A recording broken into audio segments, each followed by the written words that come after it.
ابھی دوران نات ممتاز عالم دین حضرت علامہ مولانا شبور احمد ضیاء سیالوی صاحب دامت برکاتہم العالیہ تشریف لائے۔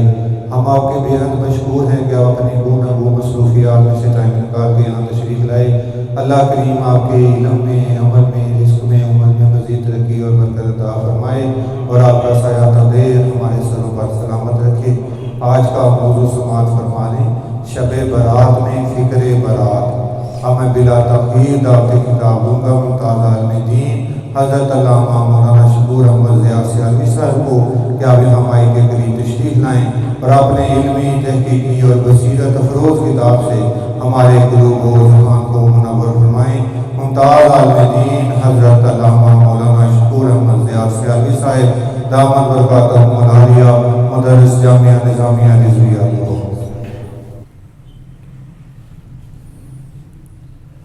الحمد لله رب العالمين الذي أنزل الفرقان هدى وبشرى للمتقين والصلاة والسلام على أفضل الأنبياء والمرسلين وعلى آله وأصحابه أجمعين أما بعد فأعوذ بالله من الشيطان الرجيم بسم الله الرحمن الرحيم سابقوا إلى مغفرة من ربكم وجنة عرضها كعرض السماء والأرض أعدت للذين آمنوا بالله ورسله ذلك فضل الله يؤتيه من يشاء والله ذو الفضل العظيم صدق الله خالقنا العظيم وصدق رسوله النبي الكريم الأمين إن الله وملائكته يصلون على النبي يا أيها الذين آمنوا صلوا عليه وسلموا تسليما الصلاة والسلام عليك يا سيدي يا رسول الله وعلى آلك وأصحابك يا سيدي يا حبيب الله الصلاة والسلام عليك يا سيدي يا رسول الله وعلى آلك وأصحابك يا سيدي يا حبيب الله مولاي صل وسلم دائما أبدا على حبيبك خير الخلق كلهم۔ کرم خدا کا، نبی کا صدقہ کہ جھولی سب کی بھری ہوئی ہے۔ کرم خدا کا، نبی کا صدقہ کہ جھولی سب کی بھری ہوئی ہے۔ شب براءت میں مومنوں پر ردائے رحمت تنی ہوئی ہے۔ یہ شب ہے رحمت، یہ شب مبارک ہے، مغفرت اور لیلہ صدق۔ یہ شب ہے رحمت، یہ شب مبارک ہے، مغفرت اور لیلہ صدق۔ رسید بخشش ملے گی بے شک، یہ آس اپنی بندھی ہوئی ہے۔ گناہ گارو دکھوں کے مارو، میں دوں گا سب کچھ مجھے پکارو۔ گناہ گارو دکھوں کے مارو، میں دوں گا سب کچھ مجھے پکارو۔ خدا کی جانب سے رات بھر یہ صدائے رحمت لگی ہوئی ہے۔ گناہ گارو دکھوں کے مارو، میں دوں گا سب کچھ مجھے پکارو۔ خدا کی جانب سے رات بھر یہ صدائے رحمت لگی ہوئی ہے۔ خدا کی ذاکر زبان مانگو، رضا پہ شاکر جنان مانگو۔ خدا کی ذاکر زبان مانگو، رضا پہ شاکر جنان مانگو، سلامتی اور امان مانگو، ستم سے دنیا جلی ہوئی ہے، شفائیں مانگو، عطائیں مانگو، طواف کعبہ کو جائیں مانگو، شفائیں مانگو، عطائیں مانگو، طواف کعبہ کو جائیں مانگو، در نبی کی فضائیں مانگو کہ بے قراری بڑھی ہوئی ہے،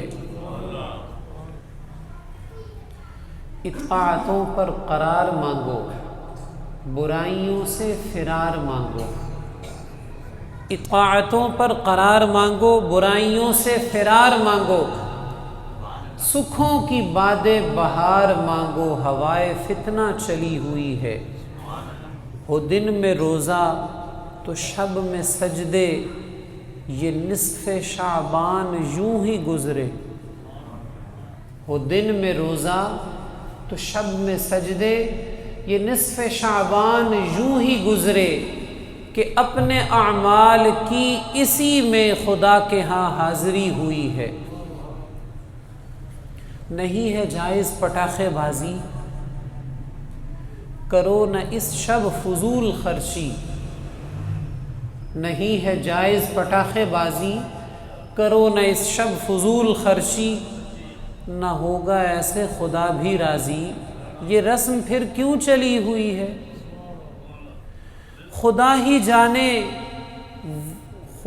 جانے وہ بال کتنے تھے قلب والوں کی بکریوں کے، خدا ہی جانے وہ بال کتنے تھے قلب والوں کی بکریوں کے، کہ جن سے بڑھ کر گناہوں کی بھی خدا سے بخشش ملی ہوئی ہے۔ کرم خدا کا نبی کا صدقہ کہ جھولی سب کی بھری ہوئی ہے، شب براءت پہ مومنوں پہ ردائے رحمت تنی ہوئی ہے۔ کو تھوڑا کم کر دیجیے۔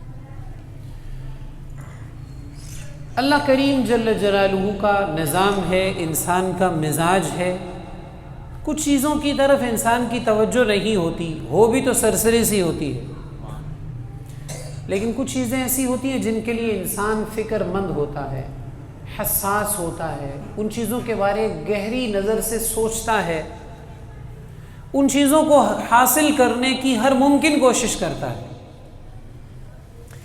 اگر ہم غور کریں کہ انسان کن چیزوں کے لیے فکر مند ہوتا ہے اور کن چیزوں کو سرسری سمجھتا ہے، تو چند لفظوں میں آپ یوں کہہ سکتے ہیں کہ انسان کو جس چیز کی اہمیت کا احساس ہوتا ہے، انسان جس چیز کو امپورٹنٹ سمجھتا ہے، ضروری سمجھتا ہے، اس کے لیے فکر مند ہوتا ہے، اس کے لیے سوچتا ہے، اس کے لیے کوشش کرتا ہے، اس کے راستے میں آنے والی رکاوٹوں کو دور کرتا ہے، اور جس چیز کی اہمیت کا احساس نہیں ہوتا اس کے لیے فکر مند بھی نہیں ہوتا، اسے سرسری سے سمجھتا ہے، مل گئی تو ٹھیک ہے، نہ ملی تو خیر ہے۔ یہ ہم اپنے گرد و پیش میں، اپنی زندگی کی شب و روز میں ہزار بار اس چیز کا مشاہدہ کرتے ہیں۔ جس چیز کو ہم اہم سمجھیں گے اس کے لیے فکر بھی کریں گے، اس کے لیے کوشش بھی کریں گے، اور جسے اہم نہیں سمجھیں گے، یہ بات نہیں ہے کہ وہ چیز اہم ہے یا نہیں، جسے ہم اہم سمجھیں گے۔ بہت سے لوگ ایسے ہیں جو فضول چیزوں کو اہم سمجھتے ہیں اور انہی کے پیچھے پڑے رہتے ہیں، اور کچھ کم عقل ایسے بھی ہوتے ہیں جو ضروری چیزوں کو بھی فضول سمجھتے ہیں اور ان کی فکر نہیں کرتے۔ تو انسان جس چیز کو اہم سمجھتا ہے اس کے لیے فکر مند ہوتا ہے۔ ایک مثال لیجئے، کوئی ایسا خوش نصیب ہو جس کے دل میں اللہ علم دین کا شوق ڈال دے، اسے احساس ہو جائے کہ علم دین وہ دولت ہے جو دنیا میں بھی کام آتی ہے، آخرت میں بھی کام آتی ہے، رب کا بھی قرب عطا کرتی ہے اور نبی مکرم صلی اللہ علیہ وسلم کی نگاہ رحمت بھی عطا کرتی ہے، تو ظاہر ہے وہ بندہ علم دین کے حصول کے لیے کوشش کرے گا، محنت کرے گا، زندگی بھر اسی میں لگا رہے گا۔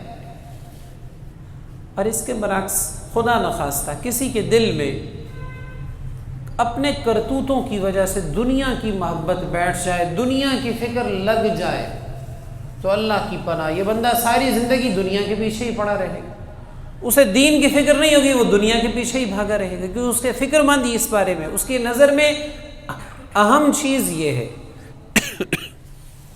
ایک حدیث مبارک میں ہے، سیدنا انس بن مالک رضی اللہ تعالیٰ عنہ روایت کرتے ہیں، سرکار دو عالم صلی اللہ علیہ وسلم نے ارشاد فرمایا، منہومان لا یشبعان، منہوم فی علم لا یشبع ومنہوم فی دنیا لا یشبع۔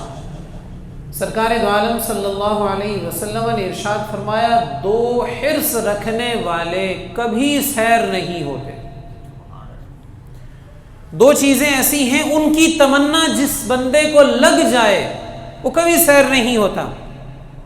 نمبر ایک، جسے علم کی حرص ہو گئی، جسے علم کا شوق پڑ گیا، وہ ساری زندگی علم کے سیکھتا رہے، سکھاتا رہے، لیکن اس کا دل نہیں بھرے گا علم سے، اور کی خواہش میں رہے گا۔ اور دوسرا وہ جس کے دل میں دنیا کا لالچ آ گیا، یہ ساری زندگی دنیا جمع کرتا رہے گا مگر اس کا دل نہیں بھرے گا۔ آپ غور کیجئے وہ کیسا حسین منظر تھا۔ کثیر بن قیس رضی اللہ عنہ کہتے ہیں، میں دمشق کی جامع مسجد میں بیٹھا تھا، حکیم الامت سیدنا ابو درداء عویمر رضی اللہ تعالیٰ عنہ کے پاس، جنہیں حضور نے فرمایا میری امت میں، مفہوم حدیث یہ، ابو درداء کو حکمت میں، دانائی میں نرالی شان رب نے عطا فرمائی۔ حکیم الامت سیدنا ابو درداء رضی اللہ تعالیٰ عنہ کی خدمت میں بیٹھا تھا، ایک بندہ آیا کہنے لگا، یا ابا الدرداء اتیتک من المدینہ، مدینہ الرسول صلی اللہ علیہ وسلم، اے ابو درداء میں آپ کے پاس سرکار دو عالم صلی اللہ علیہ وسلم کے شہر مقدس مدینہ منورہ سے یہاں شام میں آپ کے پاس حاضر ہوا ہوں۔ کیوں حاضر ہوا ہوں؟ لحدیث بلغنی انک تحدث، مجھے پتا چلا تھا کہ آپ نے خود سرکار دو عالم صلی اللہ علیہ وسلم سے فلاں حدیث سنی ہے، میں صرف ایک حدیث سننے کے لیے مدینہ شریف سے شام میں آیا، صرف ایک حدیث سننے کے لیے۔ سیدنا ابو درداء نے پوچھا تمہارا اور کوئی مقصد نہیں؟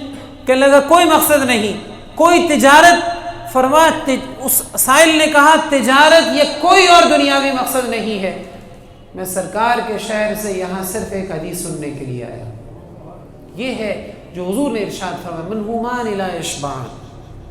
ہم نے شاید گھر سے مسئلہ پوچھنے کے لیے اپنے محلے کی مسجد میں بھی امام صاحب کے پاس نہ جاتے ہوں، کیونکہ ہمیں اہمیت کا احساس نہیں ہے۔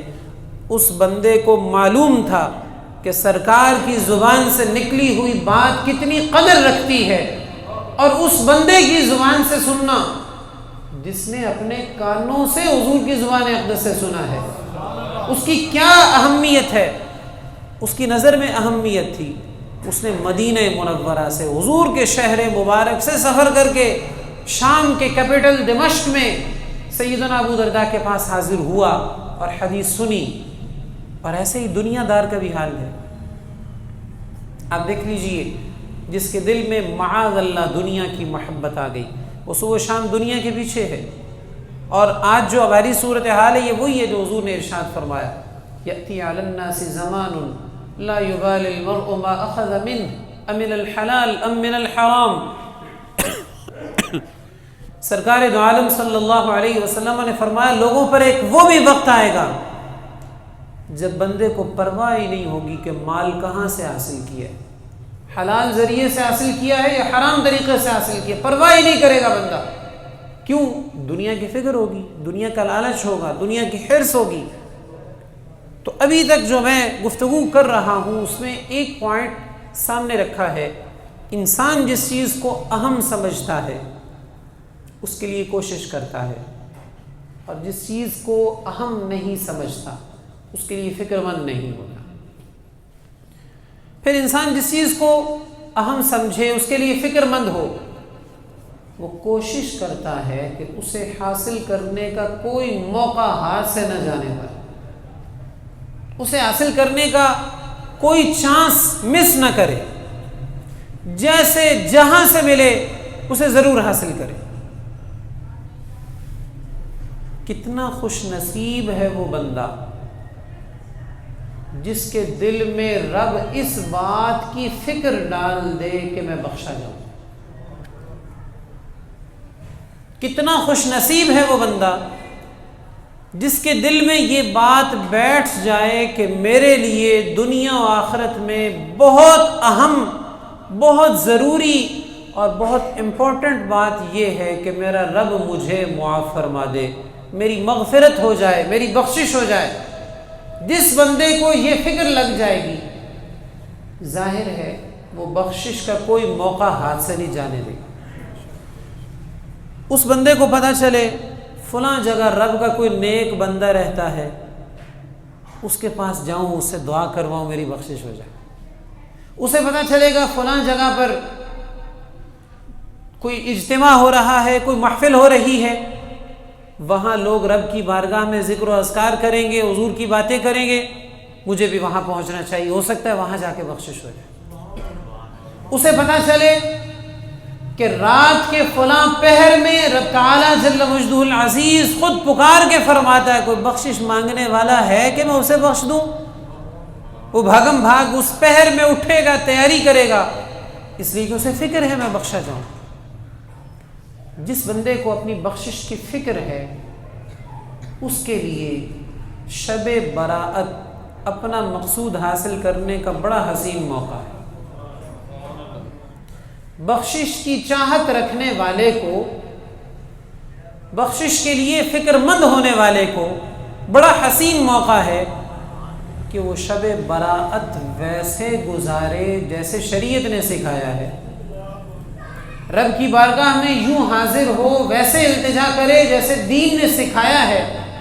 اگر بندہ اپنی بخشش کی فکر رکھے اور شب براءت کو شریعت کے مطابق گزارے تو قوی امید ہے اللہ کریم جل جلالہ اسے بخشے ہوئے لوگوں میں شامل فرما دے گا۔ اسی لیے آج کی گفتگو کا یہ عنوان منتخب کیا گیا، شب براءت میں فکر براءت۔ شب برات تو آنی ہی آنی ہے، پہلے بھی آتی تھی، اب بھی آئے گی، آئندہ بھی آتی رہے گی۔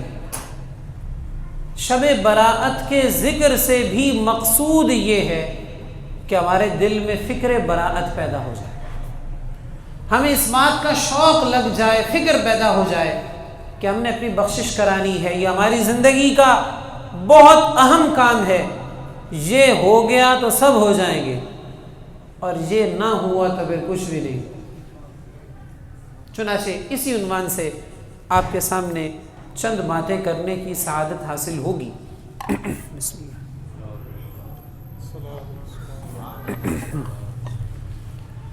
سب سے پہلی بات یہ ہے، یہ فکر براءت، اپنی بخشش کی فکر حاصل کرنے کے لیے ہم غور کریں کہ شب براءت کتنی بڑی چیز ہے، رب نے اسے کیا اعزاز بخشا ہے۔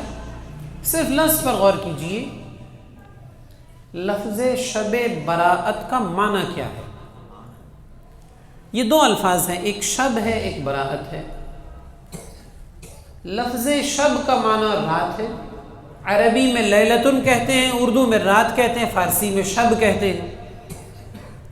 لفظ براءت اگر عربی میں لیں تو عربی میں براءتن کا معنی ہوتا ہے بری ہو جانا، چھٹکارا مل جانا، آزاد ہو جانا۔ بڑا مشہور محاورہ ہے، فلاں بندے کو کورٹ نے بری کر دیا، اسی سے براءت سے بری ہونا۔ اب اگر اس لفظ کو عربی سے لیں تو شب براءت کا معنی ہوگا وہ رات جس میں اللہ بے شمار لوگوں کو جہنم سے آزاد فرماتا ہے، جس رات میں چھٹکارا مل جاتا ہے، بخشش ہو جاتی ہے، مغفرت مل جاتی ہے۔ اور یہ جو عربی کے حساب سے ہم نے معنی دیکھا ہے، شب براءت بری ہونے والی رات، جس رات میں لوگ بری ہو جاتے ہیں۔ حدیث مبارک میں ہے، ام المؤمنین سیدتنا عائشہ صدیقہ رضی اللہ تعالی عنہ راویہ ہیں، ایک طویل حدیث مبارک میں سید عالم صلی اللہ علیہ وسلم کے ارشاد کے یہ حسین جملے بھی ہیں ان اللہ تعالی ینزل لیلۃ النصف من شعبان الی السماء الدنیا فیغفر لأکثر من عدد شعر غنم کلب. حضور فرماتے ہیں شعبان کی 15ویں رات کو رب تعالی جل مجدہ الکریم آسمان دنیا پر اپنی خاص رحمتوں، برکتوں، مغفرتوں کا نزول فرماتا ہے. چنانچہ اس رات میں رب تعالی بنو کلب کی بکریوں کے بالوں سے زیادہ گناہوں کی بخشش فرما دیتا ہے. محدثین نے اس کی تشریح میں لکھا عرب میں اس قبیلے کی بکریاں بہت زیادہ تھیں. ظاہر ہے جب بکریاں بے شمار ہیں تو ان کے بالوں کا شمار کہاں. حضور نے سمجھانے کے لیے یہ جملہ ارشاد فرمایا تمہاری نظر میں بنو کلب کی بکریاں بے شمار ہیں اور پھر ان کے بالوں کی تو تعداد ہی نہیں ہے. اگر رب کی رحمت کی وسعت سمجھنا چاہو تو سمجھ نہیں آئے گی. مثال کے ذریعے کچھ وضاحت یوں ہو جاتی ہے کہ جیسے بنو کلب کی بکریوں کے بال بے شمار ہیں ایسے ہی رب تعالی شب براءت میں بے شمار گناہوں کی بخشش فرما دیتا ہے. خدا ہی جانے وہ بال کتنے تھے کلب والوں کی بکریوں کے کہ جن سے بڑھ کر گناہوں کی بھی خدا سے بخشش ملی ہوئی. ایک اور حدیث مبارک میں سیدنا علی مرتضیٰ کرم اللہ تعالی وجہہ الکریم نے ارشاد فرمایا. حضور فرماتے ہیں اذا كانت لیلۃ النصف من شعبان فقوموا لیلها وصوموا نہارها.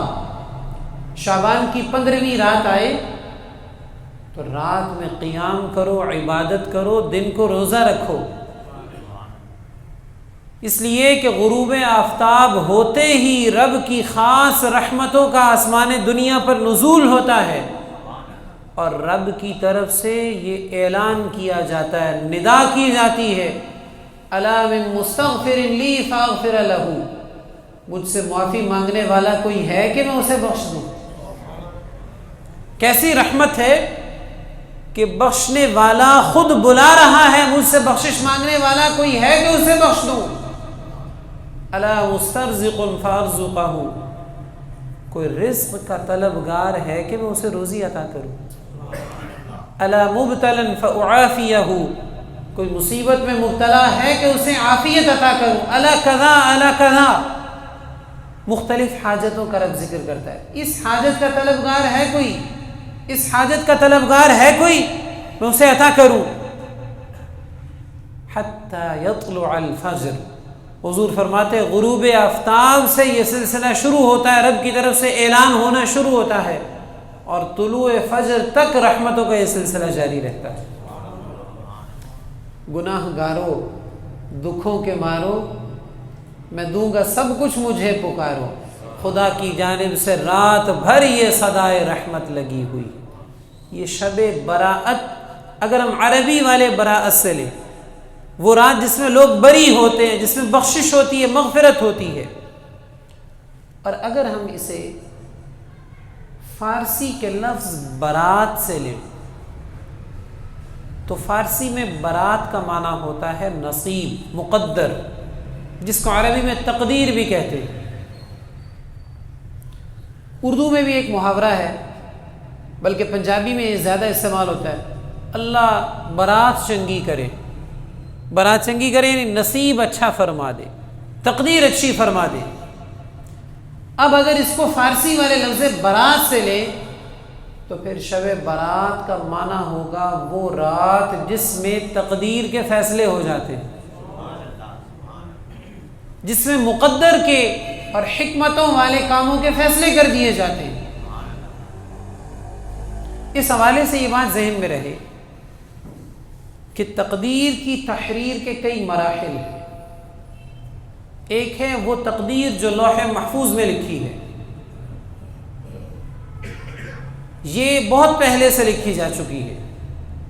زمین و آسمان کی پیدائش سے بھی 50,000 سال پہلے رب تعالی نے ہر چیز کا، اولین و آخرین ہر چیز کا فیصلہ کر کے لکھوا دیا تھا۔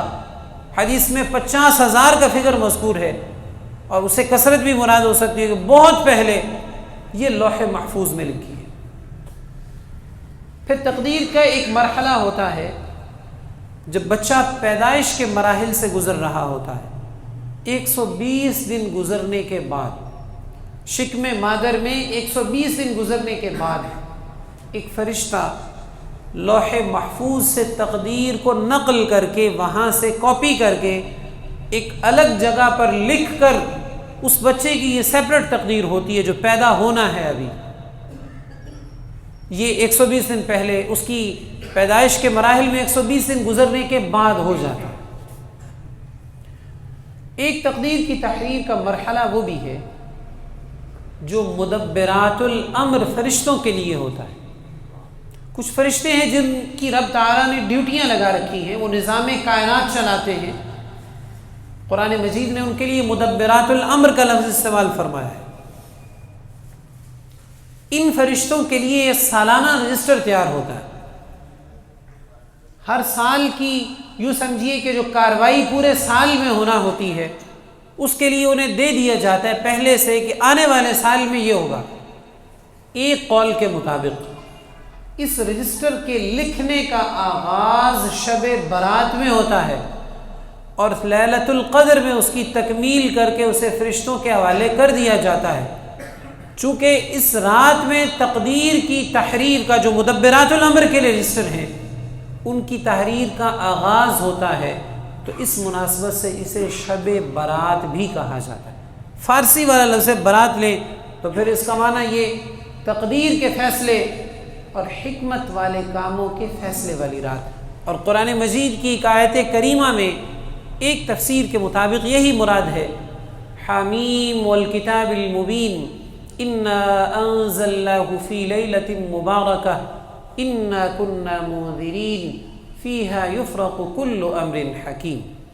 میرے موضوع کے 2 حصے تھے، شب براءت میں فکر براءت۔ ابھی آپ نے سنا شب برات کیسی عظیم الشان رات ہے، اسے شب برات کیوں کہتے ہیں۔ اب آگے آئیے فکر براءت کے حوالے سے جو اصل مقصود ہے، جو ہمارے بس میں ہے۔ شب برات تو آنی ہی آنی ہے، ہمارے کرنے کا کام یہ ہے کہ ہم اس میں اپنی براءت کی، اپنے چھٹکارے کی، اپنی بخشش کی فکر پیدا کریں۔ ہم اس بارے میں فکر مند ہوں کہ اللہ کرے ہماری بخشش ہو جائے۔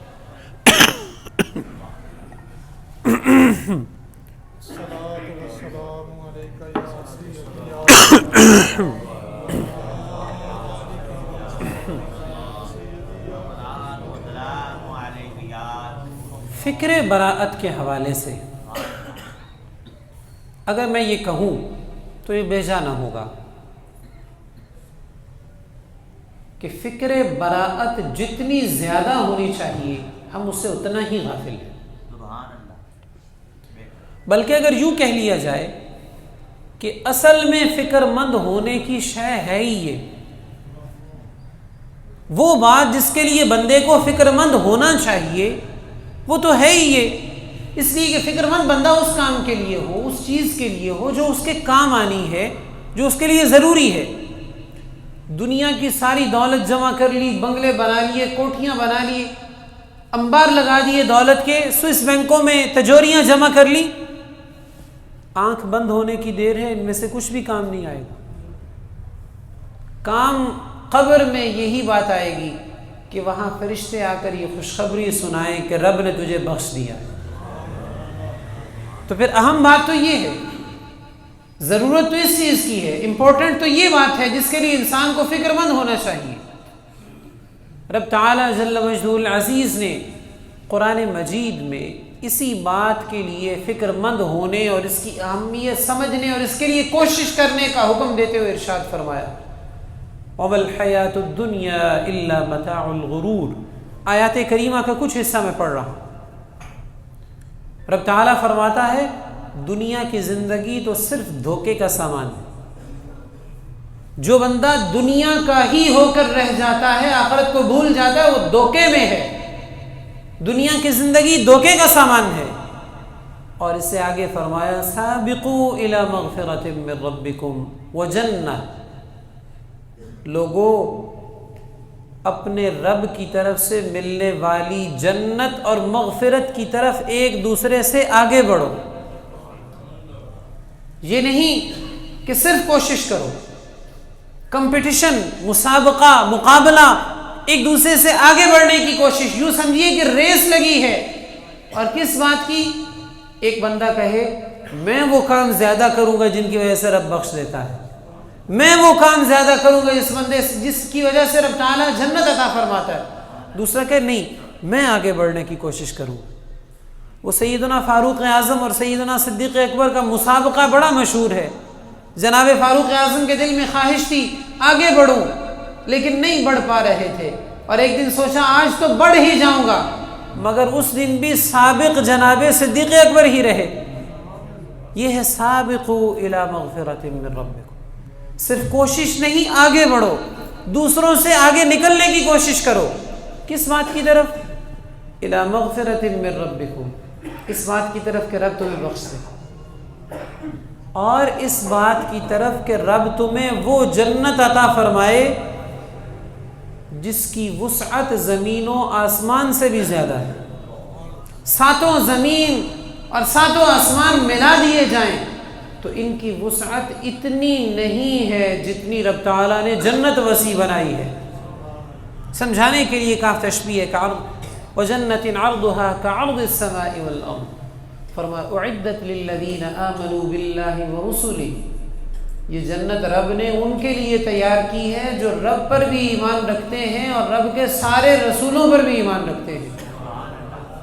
ذلک فضل اللہ یؤتیہ من یشاء، دنیا کا ذکر فرماتے ہوئے کیا فرمایا؟ الا متاع الغرور، دھوکے کا سامان ہے۔ جنت اور مغفرت کا ذکر کر کے کیا فرمایا؟ ذلک فضل اللہ یؤتیہ من یشاء، یہ رب کا فضل ہے، رب جسے چاہے عطا فرما دیتا ہے۔ تو فضل کی بات تو یہ ہے، اہم چیز تو یہ ہے جس کے لیے انسان کو فکر مند ہونا چاہیے۔ واللہ ذو الفضل العظیم، اللہ بہت بڑے فضل و کرم والا ہے۔ تو اس سے ہمیں اندازہ کرنا چاہیے کہ فکر براءت کتنی اہم چیز ہے۔ ہم بزرگوں کی زندگی کو دیکھیں، وہ کتنا فکر مند ہوتے تھے۔ وہ جو بخشے ہوئے ہیں وہ بخشش کے لیے فکر مند ہیں، اور ہم جو گناہگار ہیں انہیں اس بات کی فکر ہی نہیں کہ ہم بری ہو جائیں۔ شیخ الاسلام والمسلمین خواجہ محمد قمر الدین سیالوی رحمۃ اللہ علیہ، آستانہ علیہ سیال شریف کے سجادہ نشین، ارباب طریقت ہیں۔ کسی کو نہ معلوم ہو تو میں بتاتا چلوں کہ سیال شریف پیر میر علی شاہ صاحب کا پیر خانہ ہے، وہاں کے سجادہ نشین، جنہیں اپنے بیگانے مانتے ہیں کہ وہ شیخ الاسلام کے لقب کے حقدار تھے، اس لائق تھے کہ انہیں شیخ الاسلام کہا جائے۔ ایک دفعہ سیال شریف سے باہر ایک جگہ قیام فرما ہوئے، کھلی جگہ تھی، حویلی ٹائپ، تیز ہوا چلی، آپ کمرے سے باہر تشریف لائے اور صحن میں چارپائی پہ بیٹھ کر سر مبارک سے ٹوپی اتار لی، اور اس طرح اپنی کیفیت میں تشریف فرما ہے۔ خادم نے عرض کی حضور کمرے میں تشریف لے آئیے، آندھی تیز ہے، گرد و غبار اڑ رہا ہے، تو چہرے پر سر میں غبار پڑ رہا ہے، کمرے میں تشریف لے آئیے۔ جس بندے کو فکر براءت ہو، جس نے اپنے مریدوں کی تربیت کرنی ہو، بڑا حسین جملہ فرمایا۔ فرمانے لگے ہوا چل رہی ہے، چاروں طرف سے گرد و غبار اڑا کر لا رہی ہے، میں نے سر سے ٹوپی اس لیے اتاری ہے، ہو سکتا ہے کسی مقبول بارگاہ کے پاؤں سے لگنے والی خاک اڑا کر میرے سر میں ڈال دے اور میں بھی بخشا جاؤں۔ بخشے ہوئے لوگ اس طرح ہوتے، انہیں بخشش کی اتنی فکر ہوتی۔ آپ اپنے بزرگوں کے ایک خلیفہ کے عرس مبارک پر تشریف لے گئے، اپنے بڑے حضرت پیر سیال غریب نواز کے خلفاء میں سے کسی خلیفہ کے عرس مبارک پر تشریف لے گئے۔ ظاہر آپ کرسی صدارت پر تشریف فرما ہونا تھا، اور شیخ الاسلام جیسی ہستی جہاں ہو وہاں حالہ بن جاتا ہے، چاند کے گرد ہالہ بن جاتا ہے، غلاموں کا جم گھٹا لگ جاتا ہے، رش ہو گیا بہت۔ انتظامیہ نے سوچا حضرت کو حصار بنا کر، ہاتھوں میں ہاتھ ڈال کے آپ کے گرد کچھ لوگ حصار بنا لیں گے اور جو کمرے سے آپ کو اسٹیج تک پہنچا دیں گے، تاکہ اتنے رش میں ایسا نہ ہو کہ آپ کو دھکا لگے۔ آپ کمرے سے باہر نکلے، میزبان ایک شاہ صاحب تھے، دیکھا لوگوں کا حصار بنا ہوا ہے، فرمانے لگے یہ حالہ کس نے بنایا ہے؟ عرض کی کہ شاہ صاحب نے بنوایا ہے۔ تو انہیں مخاطب کر کے فرمانے لگے شاہ جی حالہ توڑ دیں، مجھے دھکے لگنے دیں، ہو سکتا ہے کسی بخشے ہوئے کا دھکا لگ جائے اور میں بھی بخشا جاؤں۔ جو بخشے ہوئے ہوتے ہیں انہیں بخشش کی اتنی فکر ہوتی ہے، اور ہم جیسے ہیں جنہیں اس بات کی پرواہ ہی نہیں ہے۔ حضور غوث الثقلین محبوب سبحانی شیخ عبد القادر جیلانی رحمۃ اللہ علیہ 11ویں والے پیر شیخ سعدی شیرازی نے گلستان میں لکھا، کچھ لوگوں نے دیکھا حضور غوث الثقلین حرم کعبہ میں زار و قطار رو رہے ہیں اور رب کی بارگاہ میں کچھ التجا کر رہے ہیں۔ وہ التجا کیا ہے؟ اے خدا بندہ ببخشاش، اگر مستوجب عقوبتم مرا بروز قیامت نابینا برانگیز تا در روئے نیکاں شرمسار نہ باشم۔ رب کی بارگاہ میں یہ التجا کر رہے ہیں، خدایا مجھے معاف فرما دے، اللہ مجھے بخش دے، اور اگر میں سزا ہی کا مستحق ہوں تو مجھے روز قیامت نابینا اٹھانا، تاکہ نیکوں کے سامنے مجھے شرمندہ نہ ہونا پڑے، مجھے نہ نظر آئے کہ نیک مجھے دیکھ رہے ہیں۔ یہ ان لوگوں کی باتیں ہیں جو بخشے ہوئے تھے اور وہ اتنے فکر مند ہوتے تھے۔ تو انسان کے لیے بڑی سعادت کی بات ہے۔ یوں سمجھیے کہ رب کی طرف سے مغفرت ملنے کی نشانیوں میں سے ایک نشانی ہے کہ اللہ کسی بندے کو بخشش کی فکر عطا فرما دے، جسے رب نے اس بات کی فکر عطا کر دی کہ میں بخشا جاؤں، سمجھیے کہ رب نے اسے بخشش بھی عطا فرما دی۔ اس لیے کہ بندہ جب رب سے بخشش مانگتا ہے، اس سے معافی مانگتا ہے، اور اس طرح معافی مانگتا ہے جیسے شریعت نے سکھایا ہے، توبہ اس طرح کرتا ہے جس طرح دین نے سکھایا ہے، تو پھر رب کو وہ بندہ بھی پسند آتا ہے اور اس کا مانگنا بھی پسند آتا ہے۔ تو یہ مانگنے کا انداز اور یہ بخشش کی فکر رب دیتا بھی اسے ہی ہے جس کو رب نے بخشنا ہوتا ہے۔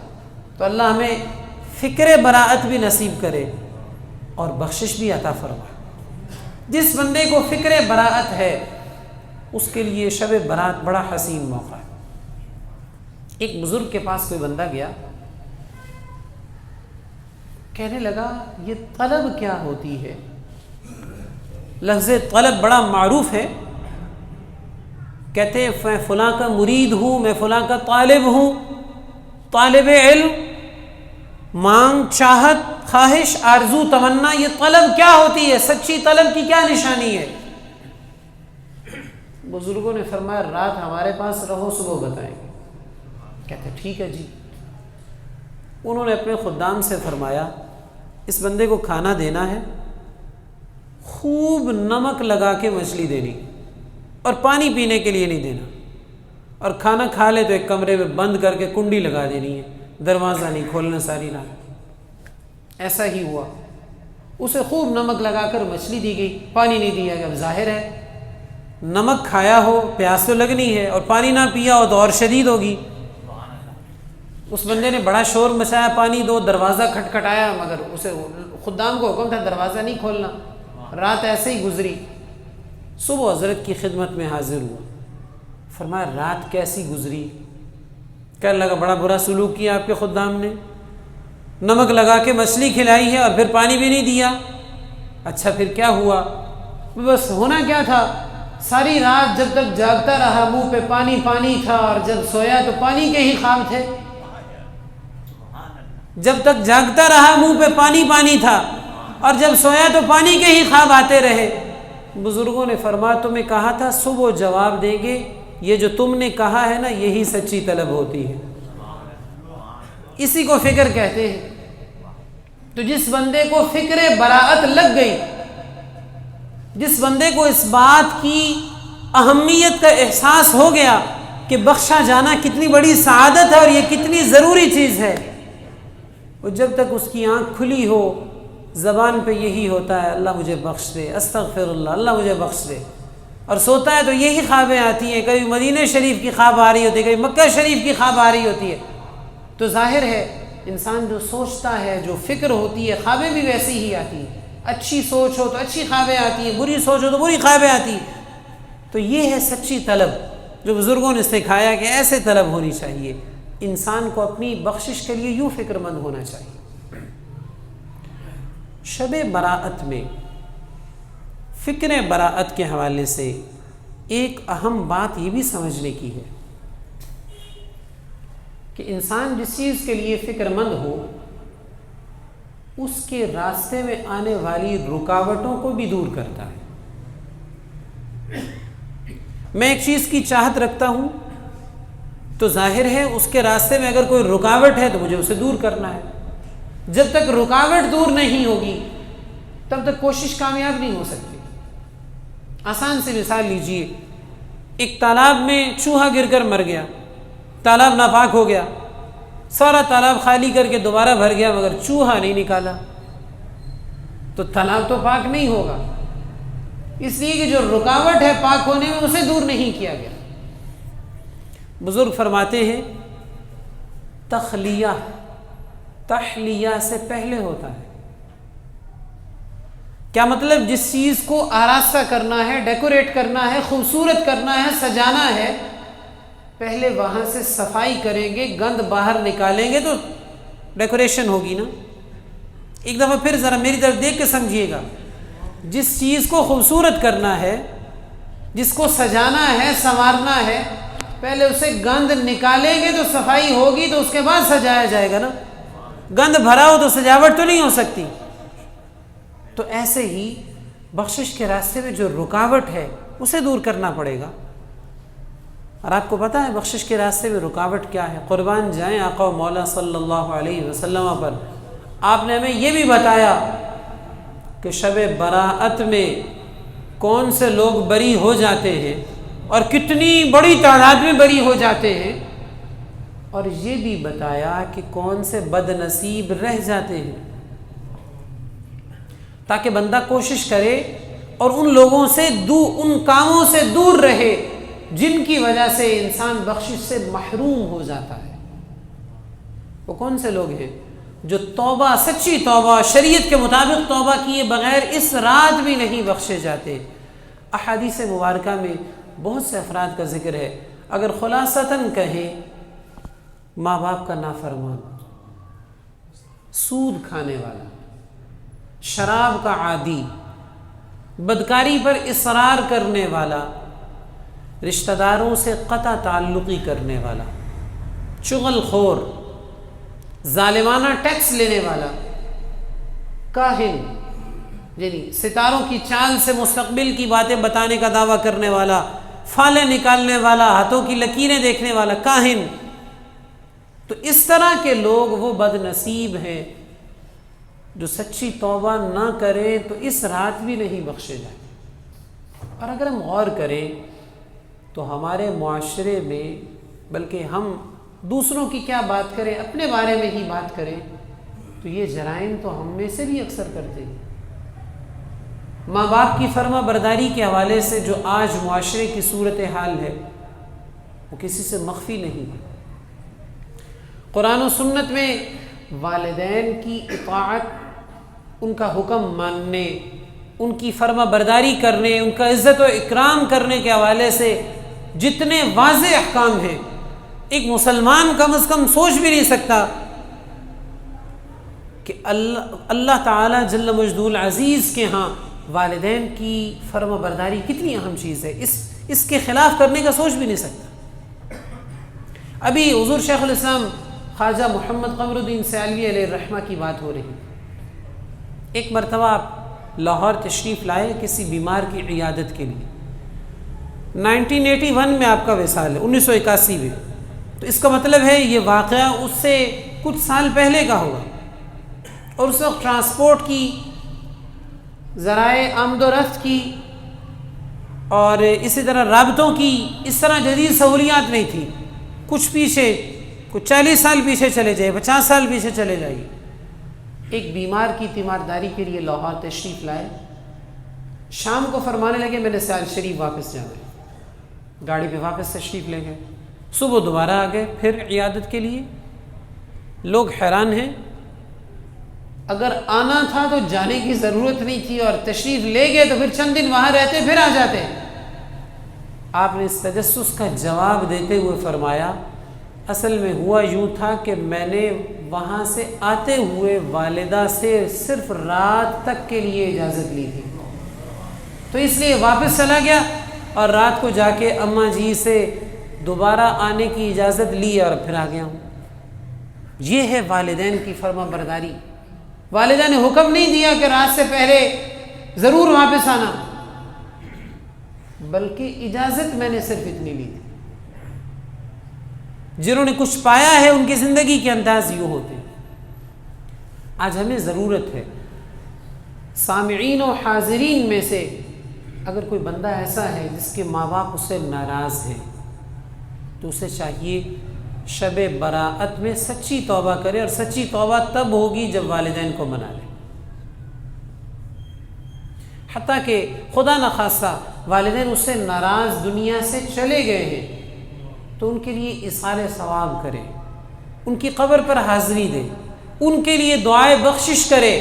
حدیث مبارک کا مفہوم ہے جو بندہ جس کے والدین اس دنیا سے چلے گئے تب وہ نافرمان تھا، اگر بعد میں وہ ان کے لیے ایصال ثواب کرتا رہتا ہے، قبر پر حاضری دیتا ہے، ان کے لیے دعائے بخشش کرتا رہتا ہے، تو رب تعالیٰ اس نافرمان کو فرما برداروں میں شمار فرما دیتا ہے. اب تو ظاہر ہے ان کے قدم تو نہیں چوم سکتا جا کے، وہ تو دنیا سے تشریف لے گئے. اب اس کے فرما بردار لکھے جانے کی صورت یہ ہے کہ والدین کو اس طرح خوش کرے جو اب انہیں خوش کرنے کا طریقہ ہے. اب انہیں خوش کرنے کا یہی طریقہ ہے. بلکہ ایک اور بات کہوں، جو بندہ نماز نہیں پڑھتا اور وہ چاہتا ہے کہ میرے والدین مجھ سے خوش ہو جائیں، وہ نماز پڑھنا شروع کر دے اور ہر نماز کے بعد والدین کے لیے دعا کرے، انشاءاللہ اس کے والدین خوش ہو جائیں گے. ایسے ہی سود خور کے بارے حضور نے فرمایا نہیں بخشا جائے، مفہوم حدیث یہ. آج دیکھیے ہمارے ہاں سود کتنا عام ہے، سود کتنا عام ہے. کون بندہ نہیں جانتا کہ سود خور کے ساتھ قرآن میں رب نے اعلان جنگ فرمایا ہے، معاذ اللہ. احمق لوگ مثالیں دیتے ہیں، فلاں ملک اس کی معیشت بڑی ترقی پذیر ہے، فلاں ملک کی معیشت بڑی ترقی یافتہ ہے، وہ سپر پاور بن گیا، فلاں G20 میں شامل ہو گیا. تو ان ملکوں کی معیشت کیسے ترقی کر رہی ہے؟ سود ہے. حکیم الامت مفتی احمد یار خان نعیمی علیہ الرحمہ نے بڑا خوبصورت جواب لکھا ہے اس کا. آپ نے فرمایا ہر ایک کی غذا مختلف ہوتی ہے. گندا کیڑا گندگی میں ہی رہتا ہے اور گندگی ہی کھاتا ہے، جبکہ پھولوں پر بیٹھنے والی مکھیاں گندگی نہیں کھا سکتی، نہ ہی وہاں زندہ رہ سکتی ہیں، اس لیے کہ دونوں کی غذا مختلف ہے، دونوں کی فطرت مختلف ہے. تو کافر خود بھی گندا ہے، اس کی غذا بھی گندی ہے، اس کو سود لگ سکتا ہے، ایسا ہو سکتا ہے کہ وہ سود سے ترقی کرے. مسلمان خود بھی ستھرا ہے، اس کی غذا بھی ستھری ہے، ایسا نہیں ہو سکتا کہ مسلمان سود کھائے اور ترقی کرے. سود سے بظاہر مال بڑھتا بھی نظر آئے. قرآن فرماتا ہے وَمَا آتَيْتُم مِّن رِّبًا لِّيَرْبُوَ فِي أَمْوَالِ النَّاسِ فَلَا يَرْبُو عِندَ اللَّهِ. جو تم سود دیتے ہو تاکہ مال بڑھے، آیت کا مفہوم یہ رب کے ہاں نہیں بڑھتا. وَمَا آتَيْتُم مِّن زَكَاةٍ تُرِيدُونَ وَجْهَ اللَّهِ فَأُولَٰئِكَ هُمُ الْمُضْعِفُونَ. اور جو تم زکوٰۃ دیتے ہو رب کی رضا چاہتے ہوئے، یہ لوگ ہیں جو اپنا مال کئی گنا بڑھانے والے ہیں. تو قرآن فرماتا ہے سود لینے سے مال نہیں بڑھتا، زکوٰۃ دینے سے مال بڑھتا ہے. تو اگر کافر کی معیشت ترقی کر بھی رہی ہے تو مسلمان کی نہیں کر سکتی. ملک کا حال آپ دیکھ رہے ہیں، پاکستان کی معیشت کی اس وقت صورتحال آپ دیکھ رہے ہیں، اور افسوس یہ کہ ارباب اقتدار جس لعنت کی وجہ سے آج بات یہاں پہنچی ہے، مزید سود لے رہے ہیں، مزید سودی قرضے لے رہے ہیں اور سمجھتے ہیں کہ اس کے ذریعے ہم دلدل سے نکل آئیں گے۔ سود کھانے والا انفرادی طور پر کھائے تو بھی نہیں بچتا، اور پوری قوم کھائے تو بھی نہیں بچتے۔ اس لیے دنیا میں بھی سود کی لعنت ہے، اور سود خور اس حدیث کے مطابق شب برات میں بھی نہیں بخشا جاتا جب تک توبہ سچی نہیں کرتا۔ ایسے ہی ایک بندہ ذکر کیا گیا جو ذاتی وجوہات کی بنیاد پر مسلمان سے بغض رکھتا ہے، مسلمان سے دشمنی رکھتا ہے، ذاتی وجوہات کی بنیاد۔ کسی بندے سے تو میں ہو گئی کبھی۔ ہمارا مزاج کیا ہوتا ہے ہمارے معاشرے کا، اب ساری زندگی اسے نہیں بلانا، وہ بندہ منت ترلے کرے تو بھی اسے نہیں بلانا، اور میری تو توہین ہے کہ میں اس کے پاس چلا جاؤں۔ سیدنا انس بن مالک رضی اللہ تعالیٰ عنہ فرماتے، سید عالم صلی اللہ علیہ وسلم نے مجھے ارشاد فرمایا، یا بنی ان قدرت ان تصبح وتمسی ولیس فی قلبک غش لأحد فافعل۔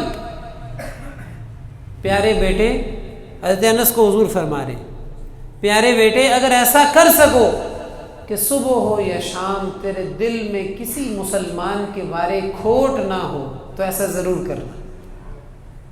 صبح ہو یا شام تیرا دل صاف ہو، کسی مسلمان کے لیے تیرے دل میں بدخواہی نہ ہو، برا نہ سوچے، اس کے بارے میں نفرت نہ ہو، تو ایسا ضرور کرنا۔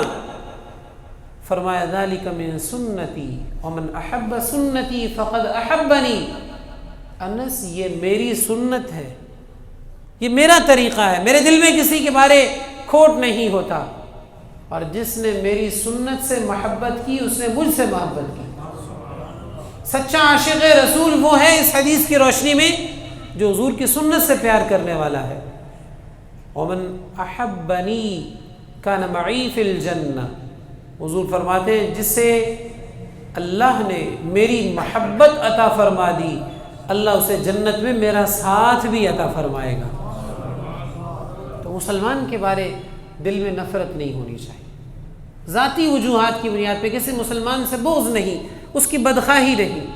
چغل خور کے بارے فرمایا نہیں بخشا جائے گا اس رات، ادھر کی باتیں ادھر پہنچانے والا، ادھر کی باتیں ادھر، لڑائیاں کروانے کے لیے، خیر کی بات پہنچانا، لوگوں کے درمیان صلح کروانے کے لیے ایک دوسرے کی بات پہنچانا جس سے حالات سنوریں، یہ تو اچھی بات ہے۔ لیکن جو ہمارے معاشرے کا رویہ ہے، جس بندے کے پاس بیٹھی ہے وہ دوسرے کی برائی کرے، فلاں تو ایسا ہے، فلاں تو تمہارے بارے ایسا ہی کہہ رہا تھا، ادھر کی باتیں ادھر، چغل خور، معاشرے میں فساد پھیلانے والا، اس رات بھی نہیں بخشا جاتا۔ کہانت کے بارے دیکھیے، ہمارے دور میں کہانت کی کتنی عجیب صورتحال ہے۔ شریعت مطہرہ نے کہانت سے سختی کے ساتھ منع فرمایا۔ کہانت کا مطلب ستاروں کی چال سے جاننے کی کوشش کرنا کہ کیا ہونے والا ہے۔ ستارے بھی تو رب نے بنائے ہیں، ستاروں کی چال رب کے حکم سے ہے، تاثیر رب پیدا کرتا ہے، تو شریعت نے کتنا خوبصورت طریقہ سکھایا، ستاروں کے پیچھے پڑنے کے بجائے ستارے بنانے والے سے خیر مانگو۔ خیر مانگو کو عربی میں استخارہ کہتے ہیں، خیر مانگنے کو عربی میں استخارہ کہتے ہیں، تو شریعت نے ہمیں سکھایا کہ ستاروں کے پیچھے پڑنے کے بجائے استخارہ کرو، رب سے خیر مانگو جس نے ستاروں کو پیدا فرمایا ہے۔ ستاروں میں اگر کوئی تاثیر ہے بھی تو رب نے بنائی ہے نا۔ سختی کے ساتھ منع کیے گئے ان باتوں کے پیچھے پڑنے سے ستارے، لیکن افسوس ہمارے ہاں اخبارات میں پورے کے پورے پیجز چھپتے ہیں ستاروں کے بارے میں جانیے، ستارے کیا کہتے ہیں، آپ کا ستارہ کیا بننے والا ہے۔ استغفر اللہ، اتنی جہالت، ہاتھوں کی لکیروں سے جاننے کی کوشش کرنا کہانت ہے۔ لیکن آج ہمارے ہاں ایسے لوگوں کی کمی نہیں ہے جو نجومیوں کے پاس بھاگے پھرتے ہیں، طوطے کی فال نکال رہے ہیں، قرآن مجید سے فال نکال رہے ہیں۔ قرآن فالیں نکالنے کے لیے تو نہیں ہے، پڑھنے کے لیے ہے، عمل کرنے کے لیے ہے۔ تو یہ سب کہانت ہے، مختلف صورتیں ہیں، اور کاہن اس رات بھی نہیں بخشا جاتا۔ کتنا بھیانک جرم ہے جس میں امت کثرت سے مبتلا ہوتی جاتی ہے۔ ایک بڑا خوبصورت واقعہ ہے، سیدنا صدیق اکبر رضی اللہ تعالیٰ عنہ کے غلام تھا، کماتا اور اپنی کمائی میں سے کچھ جناب صدیق اکبر کی خدمت میں نظر پیش کرتا۔ شریعت نے اجازت دی ہے، آپ اسے تناول فرما لیتے۔ ایک دن مٹھائی لایا، آپ کو پیش کی، آپ نے تناول فرما لی۔ کہنے لگا آپ کو پتہ ہے یہ مٹھائی کدھر سے آئی؟ فرمایا نہیں۔ کہنے لگا دور جاہلیت میں، اسلامی احکام آنے سے پہلے، اسلام قبول کرنے سے پہلے دور جاہلیت میں نے ایک بندے کے لیے کہانت کی تھی، ایسے ہی تکا لگایا تھا، کہانت مجھے آتی کوئی نہیں تھی، تکا لگا دیا تھا اور تکا چل گیا تھا، اور وہ بندہ آج مجھے ملا تو اس نے مجھے مٹھائی دی تھی۔ بس یہ جملہ سننا تھا جناب صدیق اکبر رضی اللہ تعالیٰ، قے کی کوشش کی، جو کھائے وہ نکل آئے باہر، وومیٹنگ کی کوشش کی، قے نہیں آ رہی۔ کسی نے کہا پانی پیجئے پھر آئے گی، روایت میں تکلف کے ساتھ، یعنی آنے نہیں ہے، زبردستی پانی نوش فرمایا، قے آئی، جب سارا کچھ کھایا وہ باہر نکلا، تب آپ پرسکون ہوئے اور کہا گیا ایک لقمہ کے لیے اتنا تکلف، ایک لقمہ چلا گیا، وہ بھی انجانے میں، جانتے تو نہیں تھے کہ یہ کہانت کا مال ہے، حرام مال ہے، انجانے میں ایک لقمہ اندر چلا گیا، اتنا تکلف۔ تو جناب صدیق اکبر نے بڑا خوبصورت جملہ فرمایا، فرمانے لگے اگر یہ ایک لقمہ نکالنے کے لیے جان بھی جاتی تو صدیق نے نکالنا ہی تھا، اس لیے کہ میں نے حضور سے فرماتے سنا ہے جو گوشت حرام سے اگتا ہے وہ جہنم کے زیادہ لائق ہے، جو گوشت حرام سے پرورش پاتا ہے، غذا اندر حرام گئی جس نے وہ انسانی نظام کے مطابق جسم کی پرورش ہوئی تو گوشت نے پرورش حرام سے پائی ہے، وہ جہنم میں جانے کے زیادہ لائق ہے۔ تو اگر یہ حرام کا لقمہ نکالنے کے لیے جان بھی جاتی تو جان کی پرواہ نہیں تھی، اسے باہر نکالنا ہی تھا۔ یہ کہانت کا ایک لقمہ تھا، جناب صدیق اکبر رضی اللہ تعالیٰ اس طرح باہر نکالنے کی کوشش۔ ایسے ہی جتنے جرائم ہیں ان سب کو لیجئے، وہ سب انسان کے لیے دنیا و آخرت میں تباہی کا باعث ہے۔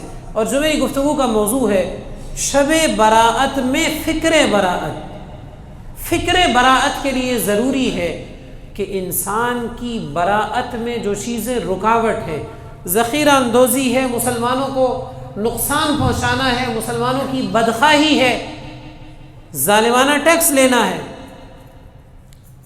ارباب اقتدار سے لے کے نجی طور پر اثر و رسوخ رکھنے والے لوگوں تک ہر بندہ لوٹنے کے لیے پڑا ہوا ہے۔ اور ہمارے یہاں جو ٹیکسز کی صورتحال ہے وہ ہم جانتے ہیں، ہمارے ملک میں یہ ظالمانہ ٹیکس لینے والا بدبخت شب برات میں بھی نہیں بخشا جاتا۔ تو ان میں سے اگر کوئی بھی جرم ایسا ہے خدا نخواستہ جس میں ہم ملوث ہیں تو ہمیں چاہیے شب براءت کا حسین موقع ہاتھ سے نہ جانے دیں، اس سے پہلے خود کو اس سے پاک کرے، معافی مانگے تو رب کی رحمت سے بعید نہیں کہ ہمیں بھی بخشے ہوئے میں شامل فرما دے۔ اگلے سٹیپ کی طرف آئیے، براءت ہوگی کیسے؟ شب براءت میں براءت ہوگی کیسے؟ معافی ملے گی کیسے؟ ہماری شریعت کتنی حسین، کتنی مفصل، کتنی جامع، اور سرکار کا دین کتنا روشن ہے۔ دین نے جہاں ہمیں یہ سکھایا ہے کہ رب کے حقوق کیا ہیں، رب کے بندوں کے حقوق کیا ہیں، وہاں یہ بھی بتایا ہے کہ رب کی حق تلفی ہو جائے تو اس کی معافی کیسے ہوگی، اور بندوں کی حق تلفی ہو جائے تو اس کی معافی کیسے ہوگی۔ ہمارے ہاں عموماً یہ طریقہ ہے، کسی بندے کے دل میں شوق آیا استغفار کرنے کا، معافی مانگنے کا، تسبیح لے لے گا ہاتھ میں، استغفر اللہ 100 دفعہ پڑھ لیا، 200 دفعہ پڑھ لیا، تسبیح پڑھ رہے استغفر اللہ۔ شکر ہے رب نے اتنی توفیق دی، لیکن سارے گناہ فقط زبان سے اتنا کہہ دینے سے معاف کر دے، شرعی طور پر صرف اتنا کہنے سے سارے معاف نہیں ہوتے، ان کی تفصیل ہے کیسے معافی مانگنی۔ یہ بھی بڑی سعادت ہے، فضول نہیں ہے کہ بندے کی زبان پہ معافی مانگنے کا لفظ آ جائے، سعادت ہے۔ اللہ یہ بھی عطا کرے تو بڑی بات ہے، مگر شریعت نے ہمیں یہ نہیں سکھایا کہ بس زبان سے پڑھ لو، تسبیح پڑھ لو تو معافی ہو گئی۔ تفصیل ہے۔ رب تعالیٰ کے حقوق دو طرح کے،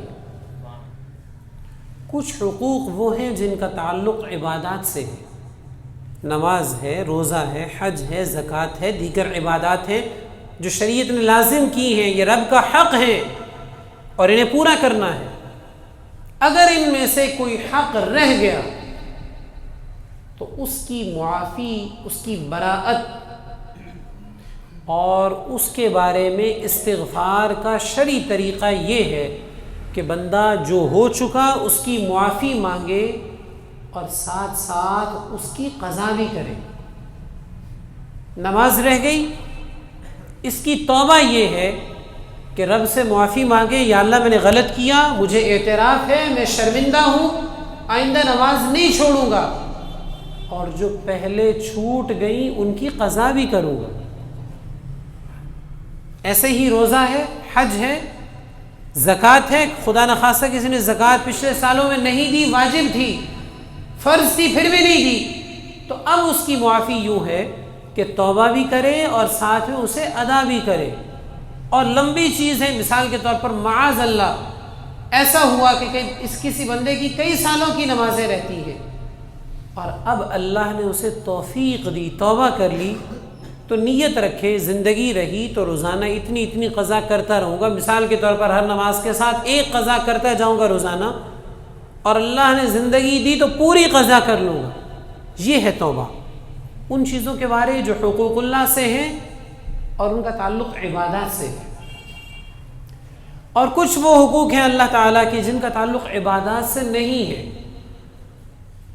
جیسے رب کا حکم ہے بد نگاہی نہ کرو، بری نظر سے نہ دیکھو، غیر محرم عورتوں کو نہ دیکھو۔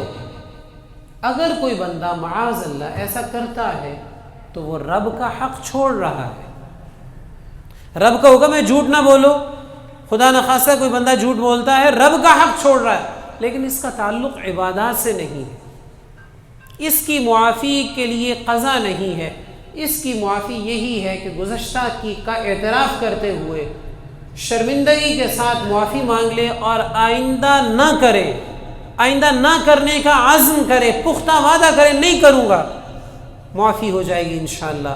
رب کی بارگاہ میں جب بندہ سچے دل سے اس شرعی طریقے کے مطابق توبہ کرتا ہے تو قرآن فرماتا ہے قُلْ يَا عِبَادِيَ الَّذِينَ أَسْرَفُوا عَلَىٰ أَنفُسِهِمْ لَا تَقْنَطُوا مِن رَحْمَةِ اللَّهِ۔ اے حبیب فرما دیجئے میرے بندوں جنہوں نے اپنی جانوں پر ظلم کیا، رب کی رحمت سے مایوس نہ ہونا، ان اللہ یغفر الذنوب جمیعا، اللہ کریم سارے گناہوں کو معاف فرما دیتا۔ ہم سے کوئی معافی مانگے نا تو ہم کہتے ہیں نا پہلے نہیں سی پتا، لیکن رب ایسا مہربان ہے، اس سے کوئی معافی مانگے تو وہ نہیں فرماتا پہلے نہیں پتا۔ ایک بندے نے دن میں 100 دفعہ توبہ توڑی، لیکن ہر دفعہ توبہ کرتے ہوئے پختہ ارادہ تھا اب نہیں کروں گا، تو 100ویں دفعہ توبہ کرتا ہے تب بھی رب یہ نہیں فرماتا کہ آج ہی تو نے 100 دفعہ توڑی ہے پھر معافی مانگتا ہے۔ رب کریم خوش ہوتا ہے، اچھا میرے بندے سے توبہ ٹوٹ گئی مگر اتنا تو جانتا ہے نا میرے سوا کوئی بخشنے والا نہیں۔ تو رب کے حقوق سے توبہ کرنے کے لیے 2 طرح کے حقوق ہیں جن کا بھی آپ نے سنا، اور دونوں سے ان کے مطابق توبہ کرنی چاہیے، اور اسی کا حکم رب فرماتا ہے یا ایھا الذین آمنوا توبوا الی اللہ توبۃ نصوحا، اے ایمان والو رب کی بارگاہ میں یوں توبہ کرو کہ آئندہ کے لیے نصیحت ہو جائے، کردار میں نظر آئے کہ بندے نے توبہ کی تھی اب بدل گیا۔ اور حقوق العباد، بندوں کے حقوق، ان سے بھی توبہ کے لیے 2 صورتیں ہیں۔ حقوق العباد 2 طرح کے ہیں، کچھ حقوق وہ ہیں جن کا تعلق مال سے ہے، اور کچھ وہ ہیں جو مالی حقوق نہیں ہیں، ان کے علاوہ ہے۔ مالی حقوق کے علاوہ جیسے ہر مسلمان کا یہ حق ہے کہ اس کی عزت کا خیال رکھا جائے، اس کی دل آزاری نہ کی جائے، اس کو گالی نہ دی جائے، کسی بھی طرح سے ایسا کام نہ کیا جائے جس سے بلا وجہ کسی دوسرے مسلمان کو تکلیف ہو، یہ اس کا حق ہے۔ اگر کوئی بندہ ایسا کرتا ہے، گالی دیتا ہے، اس کو دل آزاری کرتا ہے، اس کی بے عزتی کرتا ہے، تو اس کا حق چھوڑ رہا ہے۔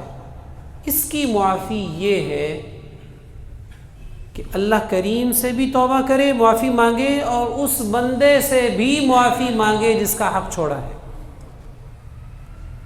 اور یہ بڑے دھیان سے سننے والی اور سمجھنے والی بات ہے۔ رب تعالیٰ کا یہ قانون ہے کہ اگر بندے کی حق تلفی ہوئی ہے تو میں معاف تب کروں گا جب وہ معاف کرے گا۔ ویسے رب مالک ہے، بندوں کا بھی مالک ہے، بندوں کے حقوق کا بھی مالک ہے، وہ چاہے تو خود معاف کر دے، پابندی کوئی نہیں ہے، لیکن اس کا قانون ہے۔ اس کے حبیب صلی اللہ علیہ وسلم کا ارشاد فرمایا ہوا دستور ہے کہ اگر بندے کی حق تلفی ہوئی ہے تو رب کی طرف سے یہ حکم ہوگا پہلے یہ معاف کرے تو میں معاف کروں گا۔ اس لیے شریعت نے تفصیل فرمائی، اگر ایسا حق ہے جو مال سے تعلق نہیں رکھتا تو رب سے بھی معافی مانگے، اس سے بھی معافی مانگے۔ اور جو بندے کی طرف سے معافی ہے نا، میں ابھی اس کی 3 صورتیں ذکر کرتا ہوں، اس کا آسان طریقہ یہی ہے کہ اس سے معافی مانگ لی جائے۔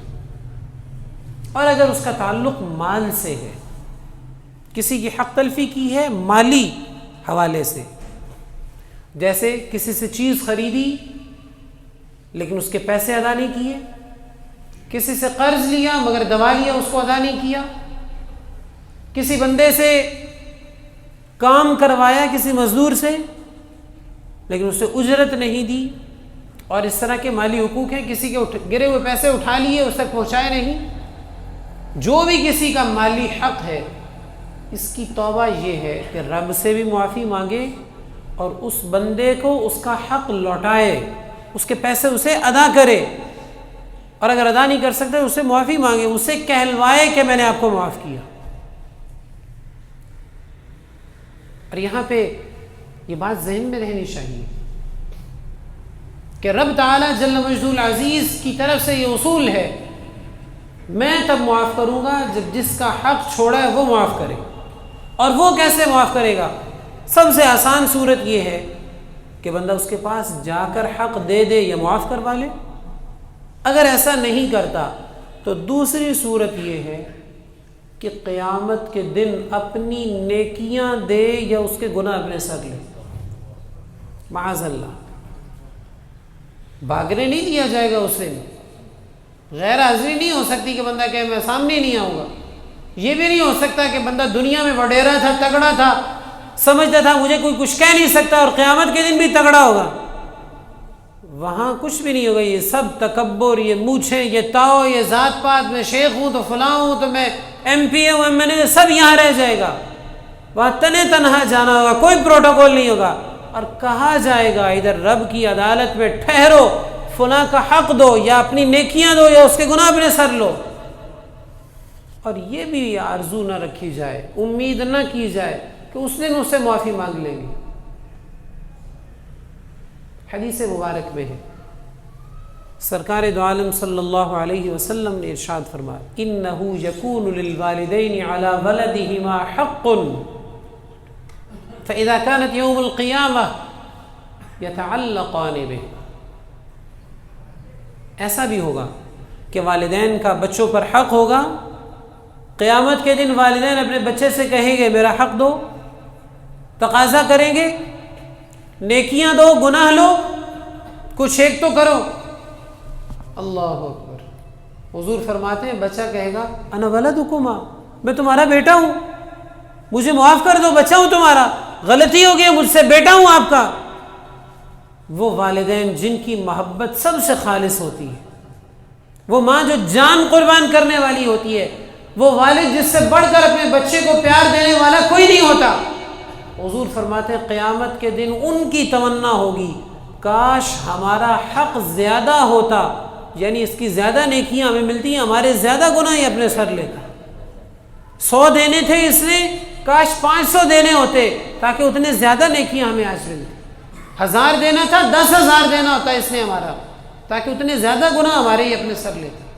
یہ آرزو نہ رکھی جائے کہ اس دن بندہ معافی مانگ لے، والدین نہیں معاف کریں گے تو اور کون معاف کرے۔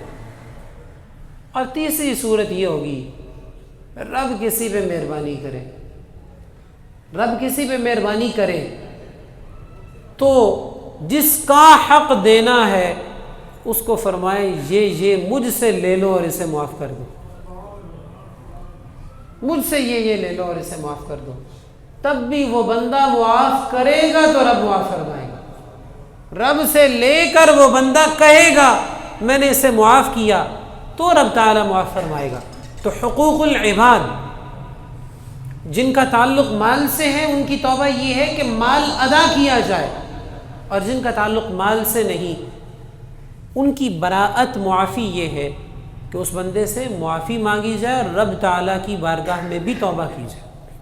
ہمارے ہاں ایک رواج ہے جس کو صحیح طریقے سے کیا جائے تو اچھا بھی کہہ سکتے ہیں، شروع ہو جائیں گے آج ہی میسج آنا، مجھ سے آپ کی کبھی دل آزاری ہو تو مجھے معاف کر دیں۔ لوگ سٹیٹس لگا لیتے ہیں، فیس بک پہ شیئر کر دیتے ہیں، پرسنل نمبرز پہ میسج آنا شروع ہو جاتے ہیں، مجھ سے کوئی غلطی ہو تو معاف کر دینا۔ اور بڑا آسان طریقہ ہوتا ہے، موبائل پہ ایک میسج لکھیں اور جتنے کانٹیکٹس ہیں سب کو بھیج دیں، پیکج پہلے سے ہوگا سب کو بھیج دیں، کوئی خرچہ نہیں ہے، کسی کے سامنے جا کر کہنے کی ضرورت ہی نہیں ہے، گھر بیٹھے میسج بھیج دیں۔ معافی مانگنا تو اچھی بات ہے، مگر سمجھنے کی بات یہ ہے کہ جو بندہ ساری برادری کو میسج بھیج رہا ہے مجھے معاف کر دے، اسے چاہیے کہ پہلے اس بندے سے پرسنل رابطہ کرے، جائے کال کرے جس کا واقعی اس نے حق دینا ہے، اس سے کہے میں نے فلاں حق دینا ہے مجھے معاف کر دیجئے، اور پھر باقیوں کو بھی احتیاطاً بھیج دے کبھی میری طرف سے دل آزاری ہو تو معاف کر دینا، تب تو سمجھ آتی ہے بات۔ لیکن جس سے لڑائی ہے اسے رابطہ ہی نہیں، جس کا حق دینا ہے اسے پوچھا ہی نہیں، جس سے پیسے دبائے ہیں اس سے رابطے ہی نہیں کرتے، اس سے دیتے نہیں ہیں، اور باقی ساری دنیا کو مجھے معاف کر دینا، یہ معافی تو نہیں، یہ تو مذاق ہو گیا۔ یہ تو ایسے کہ جیسے یعنی سر بھی نہ جھکانا پڑے اور کام بھی ہو جائے، کہنا بھی نہ پڑے اور کام بھی ہو جائے، بیٹھے بیٹھے میسج کر دیں۔ معافی مانگنا اچھی بات ہے، مگر جن کا سچ مچ حق دینا ہے پہلے ان سے سچ مچ معافی مانگے، پھر باقیوں سے احتیاطاً مانگے تو اچھی بات ہے۔ آج کا موضوع تھا شب براءت میں فکر براءت۔ سب سے پہلی بات میں نے یہ کی کہ انسان جس چیز کو اہم سمجھتا ہے اس کے لیے فکر مند ہوتا ہے، اور جس چیز کو اہم نہیں سمجھتا اس کے لیے فکر بھی نہیں کرتا۔ ہمارے لیے سب سے پہلی بات یہ ہے کہ ہم سمجھیں بخشش کتنی ضروری ہے، براءت کتنی ضروری ہے، رب کی طرف سے معافی ملنا کتنی ضروری ہے۔ اور میں نے اس کے لیے جملہ کہا تھا، زندگی میں اگر کچھ ضروری ہے تو وہ یہی ہے کہ رب معاف فرما دے، یہی کچھ کام آنے والا ہے۔ قبر میں کوٹھیاں، بنگلے، دولت کچھ بھی کام نہیں آئے گا، اولاد کام نہیں آئے گی، والدین کام نہیں آئیں گے۔ الاخلاء یومئذ بعضهم لبعض عدو الا المتقین، پرہیزگاروں کے سوا کوئی کام نہیں آئے گا۔ کام صرف یہ بات آئے گی کہ قیامت کے دن رب کی طرف سے یہ خوشخبری عطا کی جائے کہ اللہ نے تجھے معاف کر دیا، تو اس کی فکر ہونی چاہیے۔ پھر جس چیز کی فکر ہو بندہ اس کے ہر موقع سے فائدہ اٹھانے کی کوشش کرتا ہے۔ شب براءت بخشش کروانے کے لیے بڑا حسین موقع ہے، رب کی رحمت بڑے جوبن پر ہے، رب کی طرف سے اعلان ہو رہا ہے۔ کوئی معافی مانگنے والا ہے، کوئی بیمار ہے، کوئی رزق مانگنے والا ہے، اس کی طرف سے دریائے رحمت جوش پر ہے۔ ضرورت ہماری طرف سے ہے کہ ہم فکر مند تو ہوں، کوشش تو کریں۔ تیسری بات یہ کہ شب براءت میں براءت سے جو رکاوٹیں ہیں انہیں دور کیا جائے۔ وہ بد نصیب جو اس رات بھی توبہ کے بغیر نہیں بخشے جاتے. خدا نخواستہ اگر ان لوگوں والا ہم کوئی کام کرتے ہیں، ماں باپ کی نافرمانی ہے، سود خوری ہے، شراب نوشی ہے، چغل خوری ہے، بدکاری کی عادت ہے، مسلمان سے بغض رکھنا ہے، ظالمانہ ٹیکس لینا ہے، کہانت ہے، رشتہ داروں سے قطع تعلقی ہے، کوئی بھی ان میں سے جرم ہے، تکبر کی وجہ سے شلوار یا پینٹ کو ٹخنوں سے نیچے رکھنا، تکبر کی وجہ سے، ویسے نہیں، تکبر کی وجہ سے کوئی بھی ان میں سے کام ہے تو یہ رکاوٹیں ہیں. پہلے چوہا تالاب سے نکالیے، پھر پانی نکالنے سے تالاب پاک ہوگا. چوہا اندر ہی پڑا رہے تو کیسے پاک ہوگا؟ یہ ایسے ہی ہے کہ چوہا اندر پڑا رہے اور ہم تالاب سے پانی نکالتے رہیں، معافیاں مانگتے رہیں، لیکن جو چیزیں بخشش میں رکاوٹ ہیں انہیں دور نہ کریں. تو براءت کے لیے ضروری ہے کہ ہم رکاوٹ بھی دور کریں. اور چوتھی بات یہ کہ براءت کا شریعت نے ہمیں سلیقہ سکھایا ہے. معافی مانگنی کیسے ہے؟ رب کے حقوق ہیں، عبادت سے تعلق رکھتے ہیں، معافی بھی مانگو اور قضا بھی کرو. اور عبادات سے تعلق نہیں رکھتے، معافی مانگ لو، آئندہ نہیں کرو، یہی توبہ کافی ہے.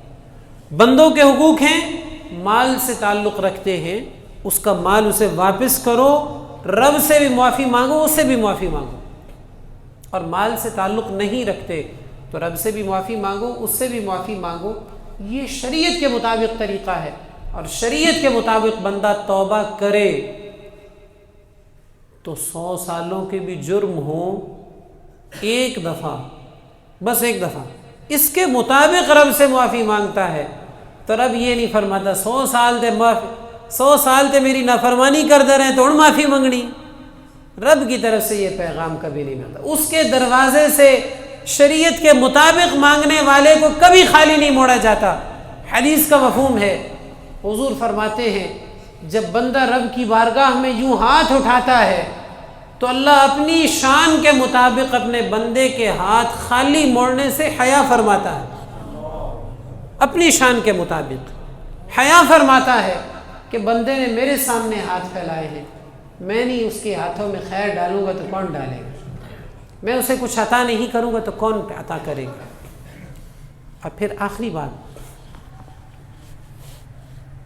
رب تعالی پسند فرماتا ہے کہ وہ معاف فرمائے. رب تعالی پسند فرماتا ہے کہ وہ معاف فرمائے. بندہ اس سے معافی مانگے اور وہ معاف کر دے، یہ اسے پسند ہے. اور رب تعالی یہ بھی پسند فرماتا ہے کہ اس کے بندے سے جب کوئی معافی مانگے تو وہ بھی معاف کر دے. خود بھی معاف کرنا پسند کرتا ہے اور بندوں کے بارے میں بھی یہ پسند فرماتا ہے کہ بندے بھی معاف کر دیں. ہمارے ساتھ کسی کی ناراضی ہے، اسے توفیق ملی، اس نے ہم سے معافی مانگ لی، اسے توفیق ملی، اس نے کہا معافی دے دو، مجھ سے غلطی ہو گئی ہے. اگر کوئی شرعی رکاوٹ نہ ہو تو معاف کر دینا چاہیے، اس امید پر میں اسے معاف کر دوں، رب مجھے معاف کر دے. یہ قرآن کا اسلوب ہے. رب تعالی ارشاد فرماتا ہے وَلْيَعْفُوا وَلْيَصْفَحُوا أَلَا تُحِبُّونَ أَن يَغْفِرَ اللَّهُ لَكُمْ. انہیں چاہیے معاف کر دیں، درگزر کر دیں. پسند نہیں کرتے ہو کہ رب تمہیں معاف کر دے؟ یعنی ہر بندے کو پسند ہے کہ اللہ مجھے معاف کر دے، تو جیسے یہ پسند کرتا ہے کہ مجھے معافی مل جائے، ایسے ہی اسے چاہیے دوسروں کو بھی معاف کر دے. اللہ پاک ہمیں شب براءت بھی نصیب فرمائے، اس میں فکر براءت بھی عطا کرے اور ساتھ میں براءت بھی عطا فرما دے. وآخر دعوانا ان الحمد للہ رب العالمین.